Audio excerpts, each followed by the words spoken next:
नमस्कार, मैं दानिश अंसार और आप देख रहे हैं पीआरबी। हमारे साथ बातचीत करने के लिए सोशल एक्टिविस्ट, मीडिया में अक्सर चर्चा में बने रहते हैं तमाम बयानबाजी के चलते, अनुराग ओझा। बहुत बहुत नमस्कार जी। बहुत बहुत धन्यवाद। क्या कहेंगे अनुराग? बहुत बहुत धन्यवाद। चलिए, क्या कहेंगे अनुराग ओझा, जिस तरीके से एक के विधायक हैं कर्नाटक के, वो कह रहे राहुल गांधी को पार्लियामेंट में बंद करके मारो, थप्पड़ मारो, इस तरह की बयान आ रही है। और पहले भी राहुल गांधी को लेकर के तमाम ये चीज नैरेटिव चलाया जा रहा था कि हिंदू विरोधी है राहुल गांधी, हिंदू विरोधी बयान दे दिए हैं संसद में। क्या कहेंगे इस पे, आप क्या प्रतिक्रिया है? देखिए, हम भगवान राम में आस्था रखते हैं। भगवान राम ने कहा है, विनय न मानत जलद जड़, गए 3 दिन बीत, बोले राम सकोप तब, भय बिन होय न प्रीत। इन भाजपाइयों को जब तक सुधारा नहीं जाएगा ना, तब तक ये लोग चाटा मारने की उपद्रवी। और राहुल गांधी जी ने हिंसक शब्द का इस्तेमाल किया था ना, खासकर इन्हीं लोगों के लिए, क्योंकि ये लोग हमेशा हिंसा को बढ़ावा देने वाले हैं। इस सदन के अंदर कुछ दिन पहले आपको याद होगा, दानिश अली को गाली दी थी। आज ये लोग कह रहे हैं कि संसद के अंदर मारपीट किया जाए। मीडिया पे तो साहब ये सब चल रहा था, आपने देखा होगा पत्रकार महोदय, कुछ दिन पहले एक चैनल पे कुर्सी उठा के मारपीट शुरू हुई थी। फिर उसके बाद में रजत शर्मा के शो पर गाली गलौज हुई, और आज वही लोग कह रहे हैं कि इनको चाटा मारा जाए। ये संसद की जो शोभा है उसको धूमिल करने का अगर कोई काम करता है तो बीजेपी के विधायक करते हैं, बीजेपी के सांसद करते हैं, बीजेपी के नेता करते हैं। अब तक कोई कार्रवाई नहीं हुई। लोगों की जगह विधानसभा और सांसद भवन में नहीं, इन लोगों की जगह जेल के पीछे होनी चाहिए, और इन लोगों को सामने आकर माफी भी मांगना चाहिए। बीजेपी ने अब तक इस पे कोई कार्रवाई नहीं की, प्रधानमंत्री मोदी कुछ नहीं बोले, क्योंकि एक विधायक, कोई मामूली कोई सड़क छाप आदमी ये नहीं कह रहा है कि राहुल गांधी को मारो, वो एक विधायक कह रहा है बीजेपी का, लेकिन कार्रवाई नहीं। देखिए, इन लोगों को संरक्षण कहां से मिलता है?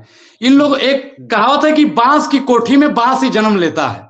गांव की एक कहावत है, पत्रकार महोदय, हो सकता है आपके समझ में आ रही हो, कि बांस के घर में बांस ही जन्म लेगा। तो भाजपाइयों की जो कुंठित मानसिकता है ना, उनका चाहे विधायक होगा या सांसद होगा या पन्ना अध्यक्ष होगा या जिला अध्यक्ष होगा या बूथ अध्यक्ष होगा, उनकी मानसिकता वही घृणित और कुंठित रहेगी। जो उनके मन में चलता है ना, जो भाजपा और आरएसएस की प्रयोगशाला में पढ़ाया जाता है कि सिर्फ और सिर्फ पूरे विपक्ष से, इंडिया गठबंधन का विरोध करो, उनको चाटे मारने की बात करो, उनके नेताओं को गरियाने का काम करो, सिर्फ और सिर्फ यही कर सकते हैं। इनको वास्तविक मुद्दों से भटकाने के लिए ऐसे बयानबाजी दी जाती है। और मैं तो साफ बता रहा हूं कि प्रधानमंत्री नरेंद्र मोदी जी को भी शर्म आनी चाहिए कि उनके ऐसे ऐसे विधायक बैठे हैं। वो कह रहे भावना आहत हो रही है हिंदुओं की। किस बात पे भावना?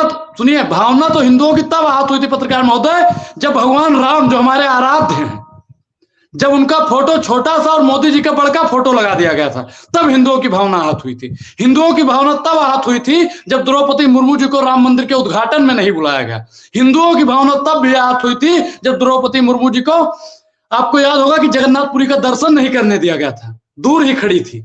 हिंदुओं की भावना तब आहत हुई थी जब केशव प्रसाद मौर्य ने सीता माता पर टीका टिप्पणी की थी। हिंदुओं की भावना तो तब आहत हुई थी साहब। लेकिन आज की जो सरकार है, वो सिर्फ और सिर्फ राहुल गांधी के लफ्जों को इतना बारीकी से पकड़ रही है, वो दिखा रही है आपको। आप एक चीज बताइए, शंकराचार्य से ज्यादा बड़े हिंदू हैं मोदी जी, अनुराग ओझा से ज्यादा बड़े हैं हिंदू। देखिए, सिखा भी है, बद्धी भी है, देख रहे हैं। इतना बद्धी आप मोदी जी के पास में देखे हैं कभी? बोलिए। राजनीतिक हिंदू हैं आप या फिर सच में हिंदू हैं? नहीं, हम सनातनी हिंदू हैं, सनातनी हिंदू है, सरकारी हिंदू नहीं है। भावना उन लोगों की आहत हुई है जो भाजपा के हिंदू हैं, जो भारत के हिंदू हैं, उनकी मानसिकता बिल्कुल। आप कांग्रेस के? नहीं, मैं भारत का हिंदू हूं। लेकिन लगातार जो कह रहे हैं लोग, जो सत्ता पक्ष के नेता हैं, वो कह रहे राहुल गांधी राम मंदिर के उद्घाटन में नहीं जाते हैं, राहुल गांधी भगवान जय श्री राम से उनको आपत्ति है। तो ये तमाम चीज तो चलती रहती है कि राहुल गांधी जो है एक्सेप्ट नहीं किए थे जब इनविटेशन उन्हें आया था। अब मैं आपको स्पष्ट कर दूं कि राम मंदिर पर राजनीति कभी कांग्रेस ने नहीं की। इंडिया गठबंधन के किसी नेता ने कभी राम पर राजनीति नहीं की, धर्म पर राजनीति नहीं की। जितने भी लोग हैं जो धर्म पर राजनीति करते हैं, वो लोग अधर्मी हैं। अधर्मी लोग ही धर्म पर राजनीति करेंगे। हम लोग तो धार्मिक लोग हैं, सनातनी लोग हैं। और जितने भी हमारे सनातनी भाई हमें सुन रहे होंगे ना, वो लोग कभी नहीं चाहते हैं कि इस देश में धार्मिक मुद्दों पर या धर्म पर राजनीति। धर्म क्या है? धर्म जो हमने धारण कर रखा है। हमारा धर्म, हमारा मजहब ये नहीं सिखाता है कि एक दूसरे से बैर करो। लेकिन जो ये कुंठित मानसिकता के संसद में बैठ गए हैं, थप्पड़ मारने की बात कर रहा है, जो पैदान पे जो ये है हमारा राहुल गांधी सनातन को कभी नहीं लगाकर सिखाता वो है। हिंदू है फिर। हमारा जो सनातन है ये कभी नहीं सिखाता है कि किसी को थप्पड़ मारो। हम लोग तो सत्य के रास्तों पर चलने वाले हैं। इस्लाम तो कहता है कि सलामत रहो, तो वहां से तो शुरू ही होता है सलाम वालेकुम, मतलब सलामती से ही बात वहां की शुरू होती है। तो इस्लाम और सनातन कभी ये हिंसा जैसे शब्दों का प्रयोग अपने मजहब में, अपने धर्म में लाता ही नहीं है। ये जो कुंठित मानसिकता वाले हैं, ये ना हिंदू है ना मुसलमान है, सिर्फ और सिर्फ भाजपाई के दंगाई लोग हैं। तो अभय मुद्रा की भी बात राहुल गांधी कर रहे हैं, तो आप लोग बिल्कुल अभय शांतिप्रिय मुद्रा, लोग हैं या अभय फिर? मुद्रा बहुत जरूरी है। अभय मुद्रा बहुत जरूरी है। और भगवान शंकर ने तो अभय मुद्रा दिखा के त्रिशूल भी अपना जमीन पर गाड़ दिया। और राहुल गांधी ने तो काफी समय पहले से अपना पैर जमा रखा है रोडों पर। अब प्रधानमंत्री नरेंद्र मोदी ने जो अपनी सीट जमा रखी है ना सदन के अंदर, उस सीट को उखाड़ने का काम यही अभय मुद्रा करेगा। देखिए इतना क्योंकि आसान है कि चलिए मेरा सवाल ले लीजिए। सवाल ये है कि अभी राहुल गांधी मणिपुर गए थे, मीडिया जिस तरीके से वही नैरेटिव राहुल गांधी की फिर दिखाने की कोशिश करे, मीडिया वाला जो दलाल लोग है, जो मीडिया वाला दलाल लोग है, वो कहता है ड्रामा है, वो ड्रामा बता रहा था। जो मीडिया के लोग हैं, जो बड़की बड़की मीडिया है, जो कह रही थी कि ड्रामा राहुल गांधी कर रहे हैं। प्रधानमंत्री नरेंद्र मोदी अगर पेशाब करने चले जाते हैं तो वहां मीडिया चली जाती है कि वो ड्रामा नहीं है। प्रधानमंत्री नरेंद्र मोदी की हिम्मत नहीं है कि वो मणिपुर जाएं, रील बनाने से उनको फुर्सत नहीं मिलती है। और मणिपुर में अगर जननायक राहुल गांधी जी जाते हैं तो भारतीय जनता पार्टी की भारतीय मीडिया कहती है कि ड्रामा कर रहे हैं। और प्रधानमंत्री नरेंद्र मोदी और पूरी भाजपा, पत्रकार महोदय, भाजपा के लोग कहते हैं कि राहुल गांधी जी मनोरंजन के काम आते हैं। अब आप बताइए कि मणिपुर की घटना पर बात करना इनके लिए मनोरंजन लगता है। देश का युवा बेरोजगार हो रहा है, लेकिन अगर राहुल गांधी जी आवाज उठा रहे हैं तो भाजपा के लोग कह रहे हैं मनोरंजन कर रहे हैं। नीट का पेपर लीक हो जाता है, प्रधानमंत्री नरेंद्र मोदी जी की बोलती बंद हो जाती है, लेकिन भाजपा का लोग कहता है कि मनोरंजन हो रहा है। देश की महिला पहलवान के शोषण हो जाता है, प्रधानमंत्री की चुप्पी नहीं टूटती है, राहुल गांधी उस पर बोलते हैं और देश की मीडिया और देश का जो भारतीय जनता पार्टी है वो कहता है मनोरंजन हो रहा है। किसानों के ऊपर आंसू गोले बरसाए जा रहे हैं, किसान आए दिन मारा जा रहा है, लेकिन अगर उस पर राहुल गांधी जी बोल देते हैं तो भाजपा का लोग कहता है कि मनोरंजन कर रहे हैं। भारतीय जनता पार्टी और भारतीय मीडिया का दोनों का बहिष्कार करना बेहद जरूरी हो गया है। ठीक है, अभी प्रधानमंत्री यात्रा पे है, विदेश यात्रा पे है।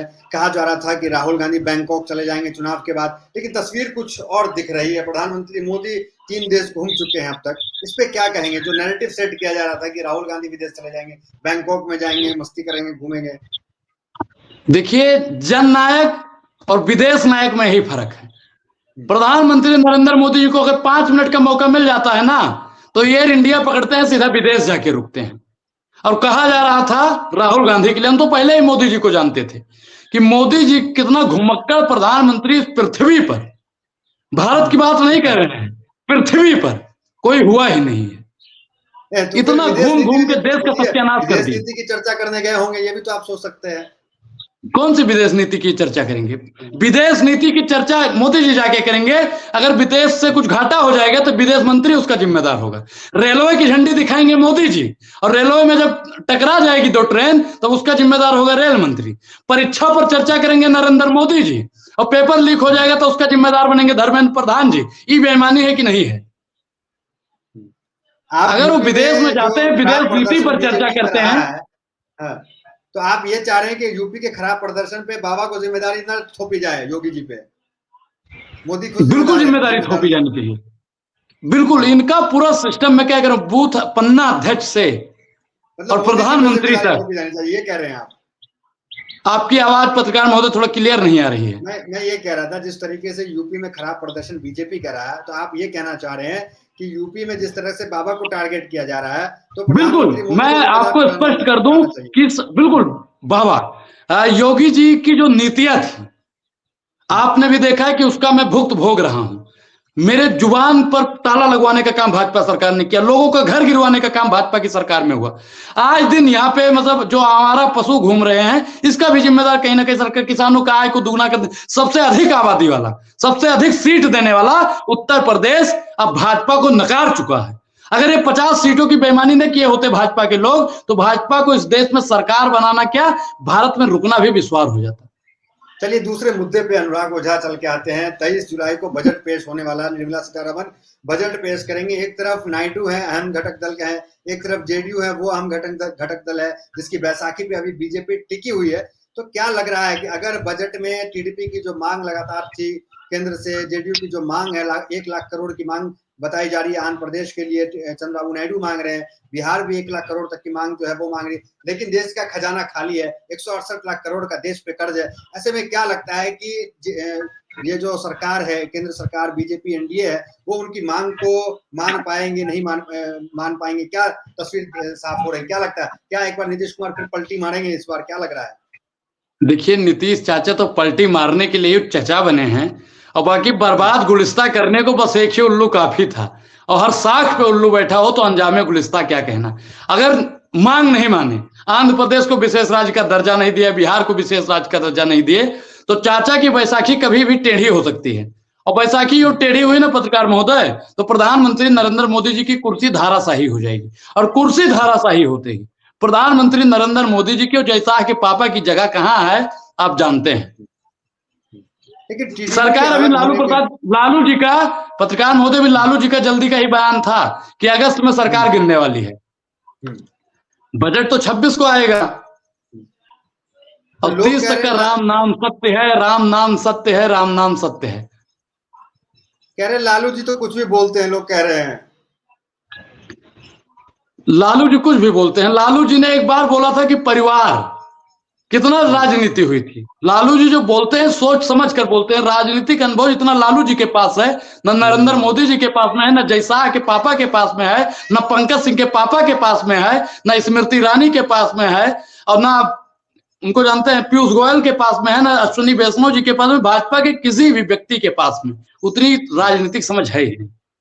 तो आप क्या ये कह रहे हैं कि लालू जी के बयान को एनडीए को इतने हल्के में नहीं लेना चाहिए? आपने पहले की जिक्र किया, पहले भी लालू यादव ने परिवार को लेकर प्रधानमंत्री मोदी पे कटाक्ष किया था, उसके बाद तमाम बीजेपी और एनडीए के लोग जो है वो अपने ट्विटर हैंडल पे और तमाम जगह मोदी का परिवार लिखना शुरू कर दिए थे। लेकिन वो हटा कह लिए भाई? आप बताइए कि जैसे सीट कम हो रही थी, खटाखट खटाखट खटाखट इनका मोदी का परिवार ट्विटर हैंडल से गायब भी हो रहा था।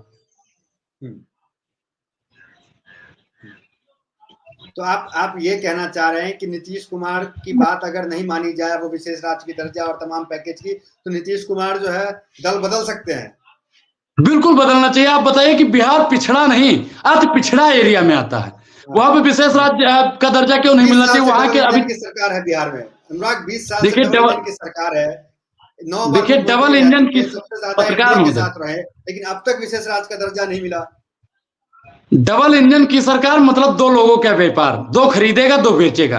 किसी चीज में अगर दो लोग आमने सामने से रस्सी खींच रहे होते हैं तो कभी इधर वाला खींचता है ज्यादा, कभी इधर वाला ज्यादा खींचता है, तो इसीलिए वहां का लोग कंफ्यूज हो गया है कि इंजन जाए तो किधर जाए। जब एक इंजन की सरकार होगी, लालू प्रसाद यादव की सरकार होगी, तेजस्वी बाबू की सरकार होगी, तभी बिहार का उद्धार हो पाएगा। 23 को क्या देख रहे हैं? बजट आएगा तो क्या तस्वीर जो है वो निकल के सामने आएगी? मुझे जहां तक उम्मीद है कि 30 तारीख तक भाजपा की सरकार गिर जाएगी। एक लाइन में मैं कह दूं अपनी बात तो, कि 30 तारीख तक भाजपा की सरकार गिर जाएगी। बिल्कुल, अगर बजट पक्ष में नहीं हुआ, अगर जितने मांग की है नीतीश चाचा ने, अगर उतनी मांग पूरी नहीं की गई, तो नीतीश चाचा तो फिरौती लेने में माहिर ही। चाचा का कोई भैया, ठीक है, आपको हम बता दें कि देश का खजाना खाली है, 168 लाख करोड़ का कर्ज है, तो कहां से इसमें जो है बात बनेगी? क्या कौन मानेगा फिर? कैसे? अच्छा एक चीज बताइए भाई, कि जियो का रिचार्ज इसीलिए महंगा किया गया है ताकि खजाना भर लें। जियो का रिचार्ज इसीलिए महंगा किया गया है कि खजाना भरा जाए। जब विदेश से आप कर्जा लेंगे मशरूम खाने के लिए, तब देश का तो खजाना खाली ही होगा। 8,500 करोड़ रुपए का हेलीकॉप्टर लेंगे तो देश का खजाना तो खाली ही होगा। 8,000 करोड़ रुपए की मर्सिडीज खरीदेंगे तो खजाना तो खाली ही होगा। दिन भर में 50 बार सूट बूट बदलेंगे तो खजाना तो खाली ही होगा। 1.5 लाख की कलम लेंगे तो खजाना तो खाली ही होगा। 10 लाख का चश्मा लगाएंगे तो खजाना तो खाली ही होगा। तो ये अल्पमत में बीजेपी है, इसके पीछे क्या कारण है? आप तो ग्राउंड पे चुनाव के वक्त में आखिर क्या कारण रहा जो ये नौबत आ गई कि बैसाखी पे सरकार बनानी पड़ रही है? देखिए, जो कमर तोड़ महंगाई, भाजपा 2014 में बहुमत में आई क्योंकि उन्होंने नारा दिया बहुत हुई महंगाई की मार, अब की बार भाजपा सरकार। इन्होंने वही नारा दिया 19 में। जनता को इन्होंने एक ही लॉलीपॉप 2 बार पकड़ा है। लेकिन हम लोग भैया पूर्वांचल से हैं, हम यूपी से आते हैं। पहली गलती माफ करते हैं, दूसरी बर्दाश्त करते हैं, तीसरी में बर्खास्त करते हैं। और पत्रकार महोदय, आप चाय के शौकीन अगर होंगे तो आपको मालूम होगा कि तीसरी बार अगर चाय भी उबाल के पीजिएगा ना तो वो भी जहर बन जाती है। तो यूपी का लोग भैया बहुत समझदार था। वो भाजपा वालों को इतना तरीके से, मतलब चाय वाले को इतना तरीके से यहां से हटाया कि चाय वाला भी कंफ्यूज हो गया कि गाय वाले के चक्कर में आज चाय वाला कहां चला गया। अनुराग, राजनीतिक चाणक्य लिख रहे हैं ट्विटर पे और तमाम जगह कि ऑपरेशन लोटस, अगर मान लीजिए कि बजट आता है और बजट में इनके पक्ष में कुछ नहीं आ पाता है, जिस तरह से पहले आपको बताया हमने कि खजाना खाली है देश का, तो राजनीतिक चाणक्य बोल रहे हैं कि अमित शाह का जो फेवरेट विषय है, जो ऑपरेशन लोटस, क्या वो नीतीश कुमार पे, क्योंकि पहले भी आप जान रहे हैं 6 राज्यों में ऑपरेशन लोटस चला, तो क्या वो ऑपरेशन लोटस भी एक बार देखने को मिल सकता है क्या? भाई अभी कुछ भी हो सकता है, क्योंकि जब तक एक सही और सुचारू रूप से पूरी सटीक जानकारी ना आ जाए तब तक उस पर बोल देना मेरे हिसाब से उचित नहीं है। और बाकी 30 तारीख को मिलते हैं पत्रकार महोदय, पहले आ जाने दीजिए बजट, और बजट के बाद में चाचा कहा जाते हैं, भतीजा कहा जाता है, ये देखना बेहद जरूरी होगा। चलिए, तो ये अनुराग ओझा थे। इनका कहना है कि 23 तक जो है इंतजार कर लीजिए, 23 के बाद 30 को ये साफ हो जाएगा तस्वीर कि कौन कहाँ जाता है, कौन क्या रखता है। और जिस तरीके से बयानबाजी बीजेपी जो है एक नैरेटिव जो है राहुल गांधी को लेकर के सेट कर रही है हिंदू विरोधी होने का, उसमें वो कहीं ना कहीं कामयाब होती दिख रही है। लेकिन कांग्रेस के जो लोग हैं, जो नेता हैं, वो भी लगातार प्रयास कर रहे हैं कि उनकी नैरेटिव को फेल हो जाए। मोदी मीडिया जो है वो तो अपना काम कर ही रही है। बहुत बहुत धन्यवाद अनुराग ओझा हमारे साथ लाइव जुड़ने के लिए। बहुत बहुत धन्यवाद। नमस्कार। नमस्कार।